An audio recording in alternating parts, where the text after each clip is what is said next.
মাশা, তার আগে আরেকটা কথা বলেন, মন্দিরার প্রথম সিনেমায় যে গানটি ছিল সেটিও আপনার, সেটিও খুব বেশি ভাইরাল হয়েছে, সবার পছন্দ, এবং আমরা যখন অনেকে আমরা থাকতাম নিজেরাও এই গানটি চালিয়ে চালিয়ে রাখতাম।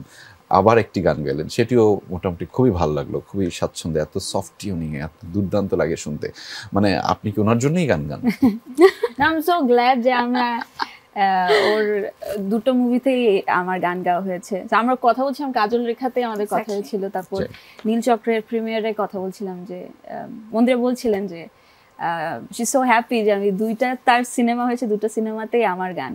I am so happy as well যে এটা কি প্রত্যাশিতভাবেই ছিল, মানে না না অফ কোর্স নট, এটা না না না, এটার একটা আমি এটাই বললাম যে এই প্রোগ্রাম শুরুর আগে বললাম না একটা সিক্রেট বলবো, সেই সিক্রেটটা আমি একটু আজকে ইমন সাহা বিষয়ে রিভিল করতে চাই। আচ্ছা আচ্ছা, জি অবশ্যই শুনতে চাই। ইমন সাহা প্রথমে বলল যে এটা মাশা বিষয়, হ্যাঁ মাশা বিষয়, যে এই গানটা কে গাইবে। এই গানটা 3 মাস ধরে শুধু টিউনি হচ্ছে টিউনি হচ্ছে টিউনি হচ্ছে। তো ইমন শাহ তখন ফ্লোরিডাতে থাকে, সেখান থেকে একটা টাইম আমাদের সাথে ম্যাচ করে না, তো আমাদের রাত্রি হয়ে যায় ওনার সাথে কথা বলতে বলতে। তো উনি কয়েকটা নাম বলছে, আমি তো মাশা থেকে নড়িই না, আমাকে নাড়াইতেই পারতেছে না। বলছে মাশার মধ্যে কি পাইছেন? আমি বললাম কিছু না, এটা ও গাইলেই বেটার করবে। তো কয়েকবার ইমন শাহ নক দিছে, তো মাশার কোনো রেসপন্স নাই। আচ্ছা, তো আরো বিরক্ত সে, এই যে নতুনদের নিয়ে একটাই সমস্যা, তারা রেসপন্স করে না। তারপরে সে আবার 2-3টা নাম বলে, আমি বলছি না ওইটাই।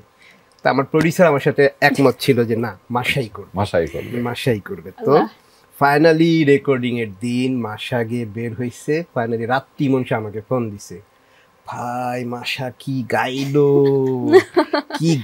তারপরে ওর মধ্যে আরো কিছু প্রজেক্ট বোধহয় পরবর্তীতে কোনো কিছু করছে বা আমি এই কাহিনী জানতাম না। মাশা কি গাইলো? কাহিনী ছিল এটা। মাশা কি গাইলো আসলে? হ্যাঁ মানে এটা হঠাৎ করে তো হলো, ইমন দাদা আসলেন, কন্ট্যাক্ট করলেন। আমি কিন্তু জানি না ইমন দাদা আমাকে কন্ট্যাক্ট করেছেন, আমি আই থিঙ্ক আগের গুলো দেখিনি, আমার নজরে আসেনি। কিন্তু যখনই দেখেছি ইমন দাদার সাথে আমার কথা হয়েছে, তারপরেই তো গানটাতে আমরা অনবোর্ড হলাম, গেলাম, আমরা গানটা নিয়ে একটু ব্রেইনস্টর্মিং করলাম, কথা বললাম, এন্ড দেন রেকর্ডিং এ চলে গেলাম। সো ওই একদিন 2 দিনেই রেকর্ডিং এ চলে গেলাম।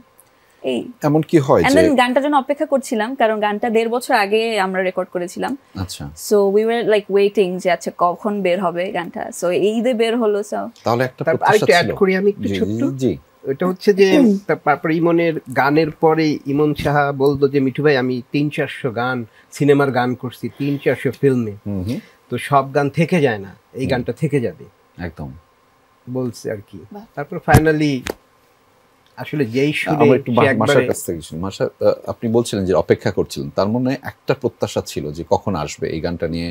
আপনি আপনার পছন্দের যারা, আপনাকে যারা পছন্দ করেন তাদের জন্যই হয়তো অপেক্ষাটা করছিলেন, যে আমার দর্শক, আমার অডিয়েন্স যারা রয়েছেন, শ্রোতা যারা রয়েছেন, তাদের জন্য আরো একটা গান, সেটা যদি একটু বলতেন ছোট করে। মানে যেহেতু একটা সুন্দর গান হয়েছিল, সো অপেক্ষা করছিলাম যে কবে রিলিজ হবে, কারণ দর্শকদের শোনার তো ইচ্ছা করছিল, কিন্তু বুঝিনি আসলে মানে গানটা যে এত পছন্দ করবে মানুষ। আমি একদম it was unexpected. So thank you মানে মিঠু ভাই। ফাইনাল আউটপুটটা শোনার পরে যখন আমি পাঠাইলাম তখন কেমন লাগছে আসলে, মাশার ফিলটা কেমন ছিল? আসলে আমি অনেক পরে এসে শুনেছি, মানে নীলচক্র রিলিজ হওয়ার ঠিক আগে আমি গানটা পাই আমার হাতে। আচ্ছা, সো তখন আমি একদম ফাইনাল মিক্স এন্ড মাস্টার যে ফাইলটা ওটা শুনি।